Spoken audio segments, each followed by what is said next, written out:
I'm 33 years old. لن تسمح لنا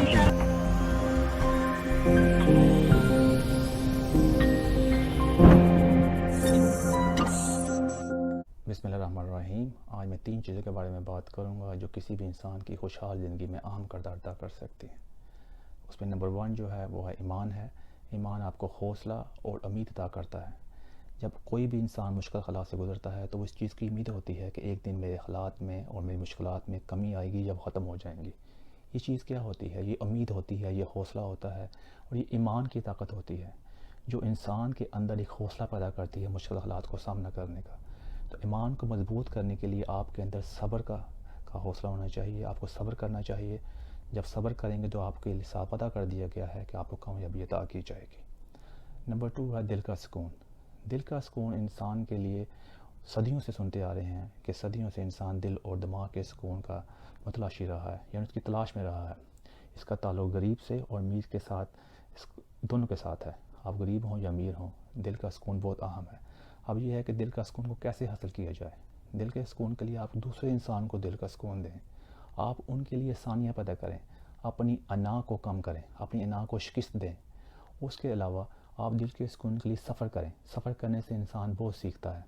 سفر کرنے سے مراد جس طرح یہ نہیں کہ آپ دوسرے ملک میں جائیں، آپ اپنے ملک میں بھی سفر کر سکتے ہیں۔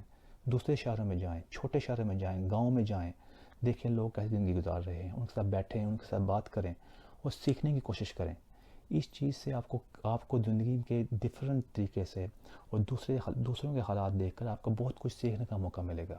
آپ کے دل کے اندر ایک سکون پیدا ہوگا کہ آپ زندگی میں کسی مقصد کے تحت آئے ہیں۔ آپ دوسرے لوگوں کو دیکھیں گے وہ کیسی زندگی گزار رہے ہیں، آپ کو کچھ سیکھنے کا موقع ملے گا۔ دل کے اندر ایک سکون پیدا ہوگا۔ جو تیسری چیز ہے وہ ہے اچھی صحت۔ اچھی صحت کسی بھی انسان کے لیے کی زندگی کو اچھا گزارنے کے لیے ایک اہم کردار ادا کرتی ہے۔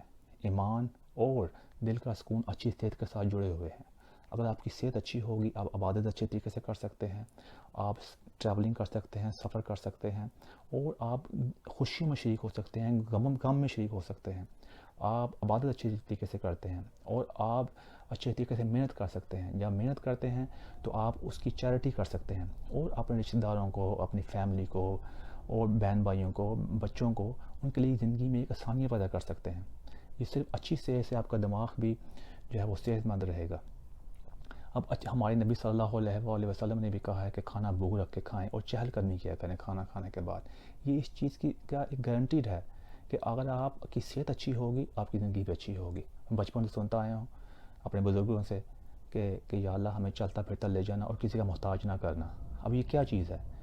محتاجی جو ہوتی ہے وہ بہت بڑی چیز ہوتی ہے۔ اگر اپنی صحت کا خیال رکھیں گے تو اس سے کیا ہوگا، آپ ایک اچھی خوشحال زندگی کے ساتھ ساتھ جب آپ اپنی زندگی کے آخری مراحل میں داخل ہوں گے، وہ بھی آپ ایک اچھے اور عزت طریقے سے داخل ہوں گے اور آپ کسی کے محتاج نہیں رہیں گے۔ یہ 3 چیزیں جو ہیں، یہ نمبر 1 ایمان، دل کا سکون اور صحت آپس میں جڑی ہوئی ہیں۔ اس کا ضرور خیال رکھیں۔ میری اگلی ویڈیو جو ہوگی وہ خوشی کے بارے میں ہوگی کہ خوشیاں کتنی قسم کی ہوتی ہیں۔ خوشیاں 3 قسم کی ہوتی ہیں۔ ملتے ہیں اگلی ویڈیو میں، اس میں بیان کروں گا کہ خوشیاں کون سی ہیں، وہ کیسے حاصل کیا جا سکتا ہے۔ Thank you very much.